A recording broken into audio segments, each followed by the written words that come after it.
기도하고 시작하겠습니다. 하나님, 감사합니다. 오늘도 인도해 주셔서 자녀 축복 기도회로 함께 모일 수 있게 인도해 주시니 감사합니다. 오늘 우리가 나누고 또 배우는 것들 통하여서 함께 은혜 받되 특별히 우리 자녀들을 향한 하나님의 놀라운 계획을 우리 부모들을 통해 함께 이루어 가시는 하나님의 놀라운 계획을 발견하고 또 하나님께서 우리 자녀를 위한 놀라운 계획들을 이루시는데 우리 부모님들이 올바르게 사용받도록 하나님 인도하여 주시옵소서. 예수님의 이름으로 기도합니다. 아멘. 네, 일찍 와주셔서 감사를 드립니다. 오늘은 말씀을 하나 읽고 좀 같이 시작하면 좋겠는데요. 제가 읽어드리겠습니다. 누가복음 2장 말씀이고요. 41절부터 52절까지인데 제가 읽어드릴게요. 그의 부모가 해마다 6월절이 되면 예루살렘으로 가더니, 여기서 그의 부모는 예수님의 부모입니다. 요셉과 마리아죠. 42절, 예수께서 12살 되었을 때에 그들이 이 절기의 관례를 따라 올라갔다가 그날들을 마치고 돌아갈 때에 아이 예수는 예루살렘에 머무셨더라. 그 부모는 이를 알지 못하고 동행 중에 있는 줄로 생각하고 하룻길을 간 후 친족과 아는 자 중에 찾되 만나지 못함에 찾으면서 예루살렘으로 돌아갔더니 사흘 후에 성전에서 만난즉 그가 선생들 중에 앉으사 그들에게 듣기도 하시며 묻기도 하시니 듣는 자가 다 그 지혜와 대답을 놀랍게 여기더라. 그의 부모가 보고 놀라며 그의 어머니는 이르되 아이야 어찌하여 우리에게 이렇게 하였느냐. 보라 내 아버지와 내가 근심하여 너를 찾았노라. 예수께서 이르시되 어찌하여 나를 찾으셨나이까. 내가 내 아버지 집에 있어야 될 줄을 알지 못하였나이까 하시니 그 부모가 그가 하신 말씀을 깨닫지 못하더라. 예수께서 함께 내려가사 나사렛에 이르러 순종하여 받드시더라. 그 어머니는 이 모든 말을 마음에 두니라. 예수는 지혜와 키가 자라가며 하나님과 사람에게 더욱 사랑스러워 가시더라. 아멘. 네, 아마 잘 아실 수도 있고 잘 모르실 수도 있는 본문이라고 생각이 드는데 이게 성경에 나오는 12살 예수님의 이야기고요. 성경에 나오는 예수님의 유일한 학령기, 어린 시절 이야기입니다. 유일한. 저는 여러 가지 생각을 해보고 이제 성경을 묵상해봤지만 사실 지금 딱 한 가지 얘기가 예수님 얘기가, 그러니까 학령기 얘기가 딱 한 가지 나왔는데 그 사건을 그냥 한 단어로 요약하면 뭡니까? 가출이죠, 가출. 사실 이게 굉장히 성경적으로 해석이 되어 있는 사건이지만 그냥 당시 사건만 놓고 본다면 부모님들 입장에서는 그 예수님의 가출입니다. 예수님의 가출 사건이고 딱 한 개 있는 12살 사건이 가출입니다. 이외에는 예수님 이야기가 나오질 않습니다. 이게 사실 조금 미리 스포하는 거긴 한데 5월 1일 날 저녁에 이제 그 어린이 주일인데요. 그날 제가 나눌 말씀인데 말씀의 일부인데 예수님도요. 성경에 어릴 때 사건이 하나밖에 기록이 되어 있지 않아요. 이거는 무슨 얘기일까요? 예수님도 어릴 때는 별다를 게 없었다는 얘기를 분명히 저는 무언 중에 우리 그 복음서 저자들이 하고 있다고 생각을 합니다. 그러니까 이런 예를 들어서 이번에 나타난 사건 같은 경우는 예수님 성전에서 머무시면서 그때부터 이미 본인의 그 자리를 인지하고 있었다.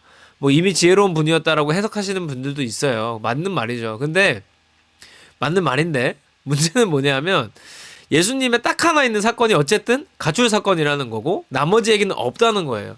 그렇다면 예수님도 아마 어린 시절을 겪으시면서 분명 아기 때는 똑같이 울었을 것 같고요. 그쵸? 그때부터 능력을 발휘하신 건 아니었으니까 아마 똑같은 성장 과정을 겪으셨을 겁니다. 또 예수님께서는 완전한 인간이 되시기를 원하셨기 때문에 분명히 그 청소년기를 겪으셨을 거라고 생각해요. 그런데 문제가 있습니다. 어떤 문제? 우리 부모님들이 가정에서 아이들을 키우실 때 우리 집 아이를 예수로 착각하시는 경우가 있어요. 자, 예수님은 그래도 예수님이니까 가출에서도 성전에서 제사장들이랑 얘기하고 막 문답하고 있었죠. 근데 우리 집에 있는 아이들은 예수가 아니잖아요. 그죠? 근데 우리 아이들한테 바라는 게 참 많은 것 같아요. 저도 이제 사랑이 뭐 열매 키운 지 얼마 되지도 않았지만 저는 이제 그래도 사전에 공부를 많이 했기 때문에 바라는 거를 너무 가지지 말자라는 마음을 늘 가져요. 근데 그럼에도 불구하고 바라는 게 너무 많더라고요, 제가. 이 어린아이들한테. 근데 우리가 잘 생각해 보면 우리가 아이들한테 바라는 게 참 많아요. 바라는 것 자체가 나쁜 것은 아닌데 문제는 우리 아이가 예수가 아니라는 것을 전제로 깔아야 돼요. 이게 뭔 말이냐면 어떻게 뭐 예를 들어서 초등학생, 중고등학생이 어떻게 인성도 바르고 인사도 잘하고 공부도 잘하고 운동도 잘하고 친구도 잘 사귀고 부모님께 예의 바르고 학원도 알아서 잘 갔다 이걸 어떻게 초등학생이나 중고등학생이 알아서 합니까? 그쵸? 이거는 성인도 안 되잖아요. 우리 여러분들도 지금 4월밖에 안 됐는데 올해 초에 세우신 계획들 다 성공하셨습니까? 막 올해는 꼭 살 빼겠다, 다이어트 하겠다 막 성공하셨어요? 이게 어른들도 안 되죠. 근데 우리는 아이들한테 너무 어릴 때부터 많은 것을 바라고 요구하는 것 같아요. 그걸 다 잘할 수 없거든요. 왜 우리 아이는 공부를 못할까? 왜 우리 아이는 공부를 저렇게 열심히 하지 않을까? 저는 딱 그 원인은 하나라고 봅니다. 원인은 두 사람 중에 한 명입니다. 그죠? 그 두 사람 중에 한 명이 누구인지 둘 다일 수도 있어요. 근데 우리 아이는 왜 저렇게 안 할까? 네. 답을 어디서 찾으셔야 될지 한번 생각해 보시기를 바라요. 그러니까 결론적으로 뭐냐면 우리 아이들이 그걸 한 번에 다 잘할 수는 없다는 거예요. 제가 더 놀라운 얘기를 해드리면 고등학교 때 공부 못했고 그다음에 좋은 대학 가지 못했다고 해서 그 아이가 나중에도 공부 못하라는 법이 없습니다. 제가 최근에도 놀라는 게 뭐냐면 제 고등학교 동창들 중에 저는 고등학교 3학년 때 저희 반 아이들을 대부분 기억을 하고 그리고 그 아이들이 공부를 어느 정도 했는지 다 기억하거든요. 근데 최근에 이제 연락이 된 애들을 보면요. 저희 반에서 거의 꼴찌 가까이 했던 친구가 미국에 유학 갔다 와가지고 지금 교수하고 있는 친구들이 있더라고요. 딱 한 명. 저는 깜짝 놀랐어요. 제 눈을 의심했습니다. 이 아이의 스펙을 보고 눈을 의심했는데 왜냐하면 고등학교 때 공부를 못했던 애예요. 그냥이 아니라 진짜 못했던 애. 웬만큼이 아니라. 근데 그 중간 과정을 제가 들을 길은 없었습니다만 어쨌든 지금은 교수를 하고 있더라고요. 그러니까 결론적으로 뭐냐면요. 우리 아이들이 자라는 과정에서는 뭐를 더 먼저 잘하게 되고 뭐가 더 빨리 성장하게 될지는 우리는 알 길이 없다는 거예요. 그런데 우리가 그런 것들에 대해서 하나 바라고 두 개 바라고 세 개 바라다 보니까 완벽해야 돼. 마치 이 아이가 예수여야 되는 것처럼. 사실은 예수님도 청소년기 때 완벽하지 않았는데 우리 아이들은 마치 예수님인 것 마냥 다 잘해야 될 것처럼 생각하는 욕심들이 생기는 거죠. 근데 사실 그 욕심의 근원이 어딘지 아십니까, 여러분? 이게 좀 중요한데 그 욕심의 근원은요. 사실 부모님이 우리 아이를 통해서 뭔가 이루고자 하는 마음 때문이에요. 다시 한번 우리 아이를 자랑함으로써 내가 어떤 좋은 입지에 올라가고 우리 아이를 자랑함으로써 내가 친구들이나 다른 아줌마들 앞에서 조금 위선이 쓰고 면이 서는 이런 느낌 때문에 우리 아이들한테 자꾸 바라는 게 많아지는 거예요. 또 그런 얘기를 듣다 보면 우리 아이도 그래야 될 것 같거든요. 마음이 급해지고. 근데 사실 그런 것들은 우리 자녀한테는 전혀 도움이 되지 않습니다. 제가 꼭 끊어내야 되는 관계 중에 하나로 생각하는 거는 카페에 모여가지고 엄마들끼리 떠드는데 항상 자식 자랑하는 엄마들 있죠. 그 엄마들이랑 놀지 마십시오. 그 엄마가 그 자식도 버리고 여러분의 자녀도 버릴 가능성이 높습니다. 그런 관계는 끊으셔도 됩니다. 그래서 우리 아이들이 뭘 먼저 잘하게 될지는 모르기 때문에 저는 부모님들께 꼭 부탁을 드려요. 제가 장난처럼 말씀드리지만 공부는 정말 거짓말 안 하고요. 20살 넘어서 해도 됩니다. 물론 어릴 때부터 기반이 탄탄한 아이들이 그때도 하면 더 잘하겠죠. 그런데 대부분 우리나라 아이들은 어떤가요? 19살 지나가면 책 한 권도 안 읽는 나라가 우리나라예요. 성인 평균 독서율이 한 권이 안 됩니다. 저희 나라가. 한 권이 안 돼요. 책을 1년에 한 권만 봐도 상위권이에요. 그건 무슨 얘기냐면 공부는 애초에 평생 해야 되는 것인데 중고등학교 때만 하면 되는 것이다라는 식으로 우리가 교육을 받아왔고 이후에는 독서를 하지 않아요. 근데 그 이후에 하는 공부들이 진짜 인생 공부잖아요. 예를 들어서 우리가 인생을 살면서 경영학을 공부하는 건 꼭 경영대학을 가야 할 수 있는 게 아니고요. 경영대학에 있는 교수님보다 훨씬 더 좋은 분들이 책을 써놓은 것들이 너무나 많죠.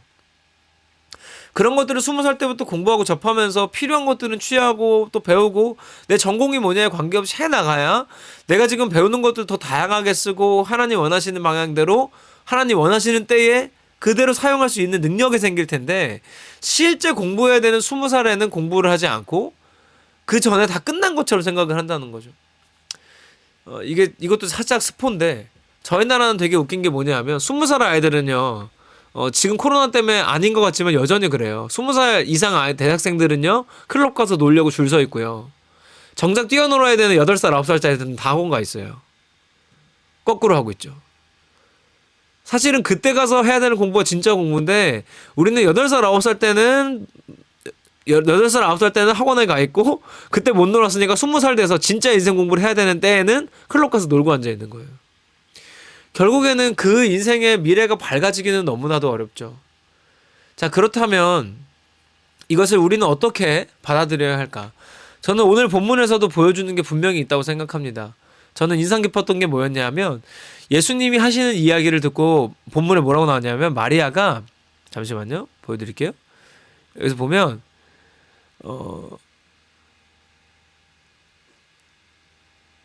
51절에 보면요. 예수께서 함께 내려가서 나사렛에 이르러 순종하여 받드시더라. 그 어머니는 마리아죠. 그 어머니는 마리아는 이 모든 말을 마음에 두니라. 그러니까 지금 자녀의 말을 그냥 함부로 듣고 흘린 게 아니라 맞다. 내 아들이라고 내가 몇 년간 지금 생각하고 키웠지만 사실은 하나님이 이미 택정하신 메시아지라는 거를 마리아가 몰랐던 건 아니죠. 근데 늘 까먹었던 거예요. 그런데 그 예수님이 하신 이야기를 듣고 그 12살 예수님의 이야기를 엄마가 마음에 두었다고 합니다. 이걸 좀 가정에 현실적으로 붙여드리면은 저는 저희 아이들이 가정에서 이런 말을 많이 들었으면 좋겠어요. 자, 한번 여쭤볼게요. 여러분 속으로 대답해보세요. 이것도 살짝 스포입니다만 아이가 엄마 나 라면 먹었어. 그러면 여러분 뭐라고 대답하실 거예요? 생각이 많아지죠. 뭐라고 해야 될까? 낚일 것 같고 막. 아이고, 네, 어서 오십시오. 네, 중요한 거 하고 있었는데 다시 한번 질문 드리겠습니다. 우리 한 분이 더 오셨기 때문에 다시 한번 질문 드릴게요. 우리 아이가 엄마 나 라면 먹었어. 그러면 뭐라고 대답해야 될까요? 모범 답안이 있어요. 실제 엄마들의 대답은 뭐예요? 엄마가 그거 먹으면 몸에 안 좋다 그랬지. 먹지 말라 그랬지. 이게 보통이죠. 근데 자, 모범 답안이 뭔지 알려드릴게요. 모범 답안. 아직은 완벽하지 않고 완성되어 가고 있는 우리 아이를 그러면 어떻게 해주라는 얘기인가? 이런 말들 많이 해주시라는 거예요. 자, 우리 아이가 엄마 나 라면 먹었어. 그럼 이렇게 말해주세요. 그래? 맛있었겠다. 나도 먹고 싶다. 지금 누가 밥 먹지 하셨는데 좋지 않은 거예요. 자, 너는 밥을 먹어야 되는데 라면을 먹었구나 하고 지적하는 거거든요. 자, 그냥 맛있었겠다. 나도 먹고 싶다. 공감하고 받아주는 거예요. 그리고 나서 하고 싶은 얘기가 있으면 그런 것들이 충분히 쌓여있을 때는 나중에 야 그래도 라면은 좀 줄이고 이제는 밥을 좀 먹어볼까? 라고 했을 때는 잔소리로 들리지 않습니다. 근데 왜 소통이 차단이 되냐면 애초에 우리 엄마 아빠는 내가 무슨 말을 해도 받아주지 않는 사람이라는 확신이 있어요. 자녀들한테. 어떤 말을 해도 거절당하고 어떤 말을 해도 공감받지 못했다는 경험이 주는 확신 같은 게 있어요. 라면 먹으면 혼나. 그러니까 라면을 안 먹어요? 몰래 먹죠. 밖에서 학원에서 컵라면 친구들이랑 먹고. 그거면 막을 길이 없잖아요. 결국은 억제와 통제로는 우리가 뭔가를 우리 아이들에게 좋은 것을 주기에는 억제와 통제는 좋은 방법이 아닙니다. 뭐가 먼저일까요? 인정과 공감입니다. 인정과 공감. 예를 들면은 여러분 자녀가 엄마 나 이런 일 해보고 싶어 그러면 그래? 그런 생각을 했어? 어떻게 그런 생각을 했어? 하고 한번 얘기라도 들어주면 되잖아요. 그런데 보통은 우리가 어릴 때 많이 했던 질문 너 꿈이 뭐니? 그러면은 난 아직 꿈이 없는데 그러면 너는 꿈이 없어서 어떡하려고 그러니? 이거는요 이게 꿈과 희망을 심어주는 게 아니라 좌절과 절망을 가르치는 중인 겁니다 지금. 그죠? 그러니까 꿈이 뭐니 했는데 엄마 나는 아직 꿈이 없어 그러면은 아이고 그렇구나. 그런데 교회에서 목사님이 그러는데 꿈이라는 게 꼭 직업은 아니래. 직업이 꿈이 아니라더라. 그러니까 우리가 어떤 걸 하면 좋을지 같이 앞으로 잘 찾아보면 좋겠다 라고 하면 다음에 대화가 또 되죠. 근데 보통은 우리는 거기서 이 아이의 의견에 반드시 반대를 합니다. 반드시 그거 아니라고 지적을 하고 자 직접적으로 너 그거 아니야라고는 하진 않았지만 간접적으로 늘 거절해 왔던 거예요. 라면 먹고 온 아이한테 아이고 밥 먹어야지. 너 그거 먹으면 안 된다고 했지. 라면 몇 개 먹었어. 과자 먹고 있는 애한테 너 왜 이렇게 과자를 많이 먹어? 그렇게 많이 먹으면 안 된다고 했지. 그거는 우리한테 전혀 도움이 안 돼요. 오히려 아유 라면 하나 먹는다고 여러분 죽습니까? 제가 아는 분 제 뉴스에서 보니까 안성탕면 그러니까 농심에서 안성탕면을 아예 후원해주는 할아버지가 한 분 계신데요. 그분은 안성탕면만 드세요. 근데 그분이 놀랍게도 위암 환자였는데 안성탕면만 먹고 지금 몇 년을 버티고 계십니다. 그래서 라면이 꼭 몸에 나쁘다는 근거는 없습니다. 밥도요 많이 먹으면 몸에 나쁩니다. 그러니까 당장 우리는 육체적인 거에만 너무 집중이 돼 있어요.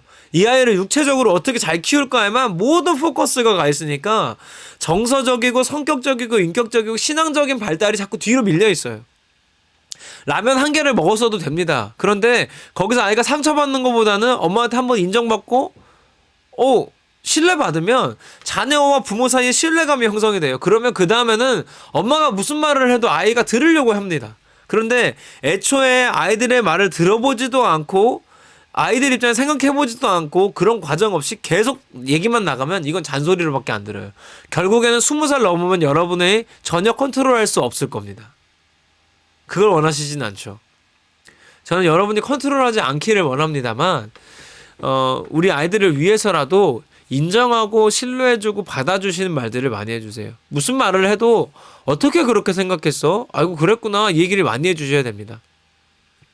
네, 잘 전달이 되고 있는지 모르겠습니다만 그래도 저는 잘 가고 있는 것 같아요. 현재는.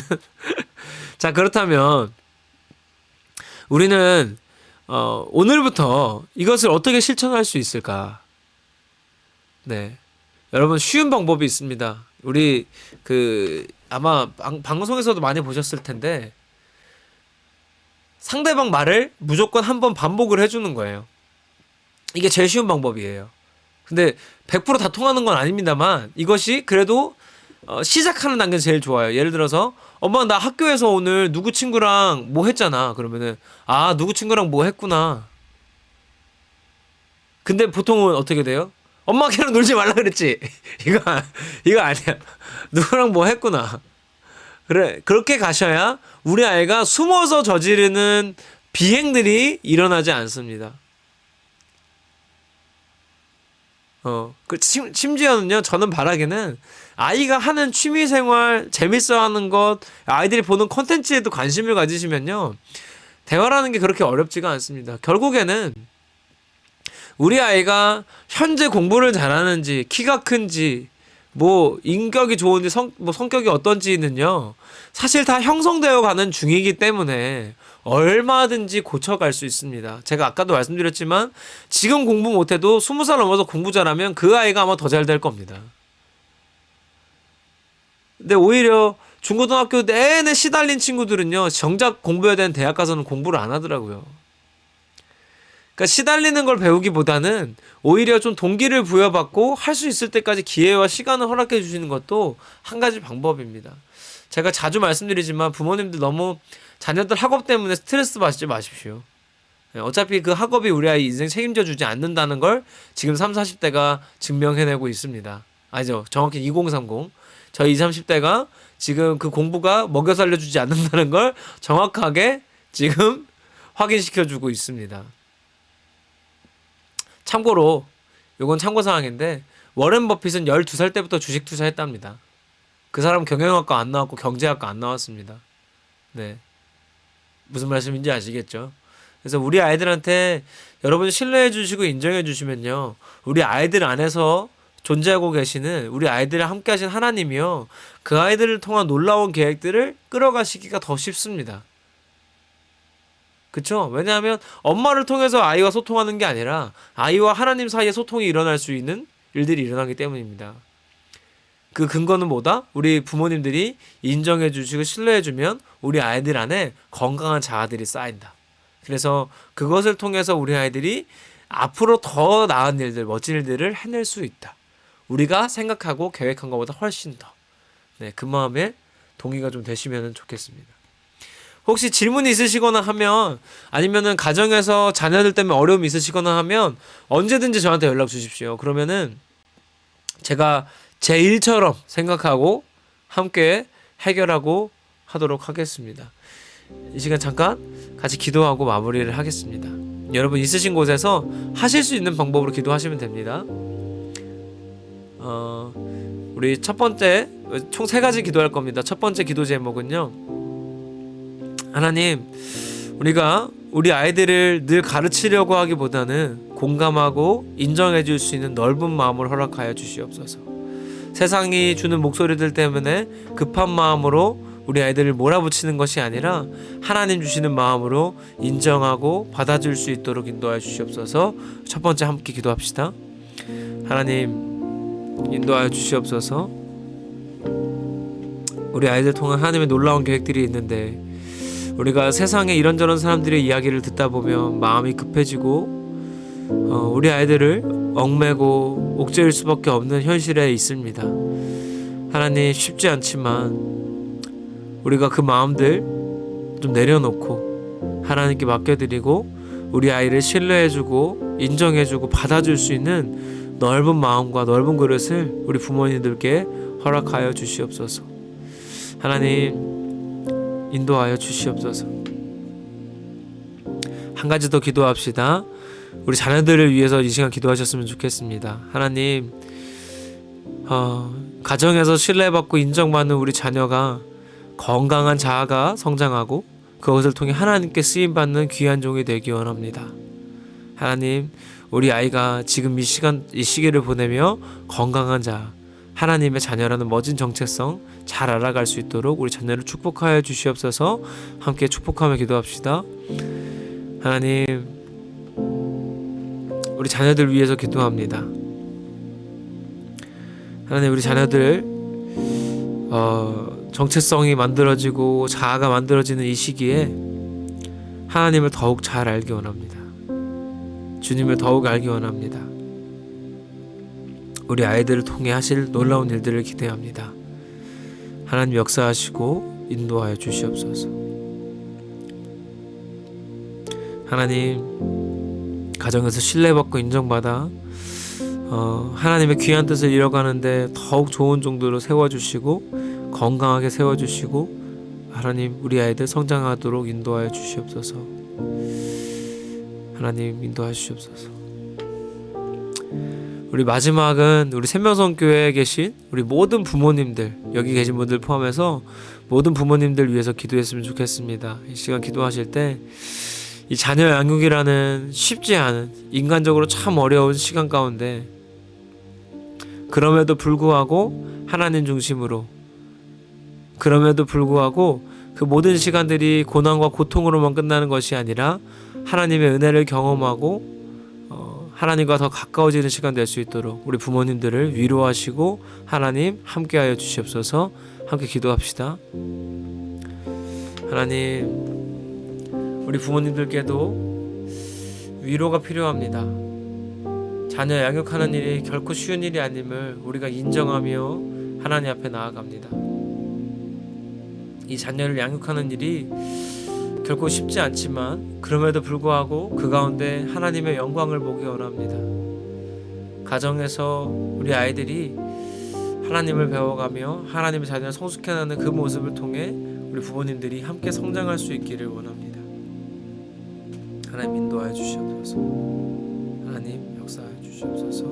생명성교 모든 가정들을 그렇게 축복하시고 인도하여 주시옵소서.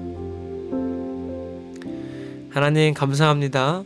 귀한 시간 우리가 온라인에서 이렇게 함께 자녀들을 두고 기도하고 또 하나님의 이야기들을 듣게 하시니 감사합니다.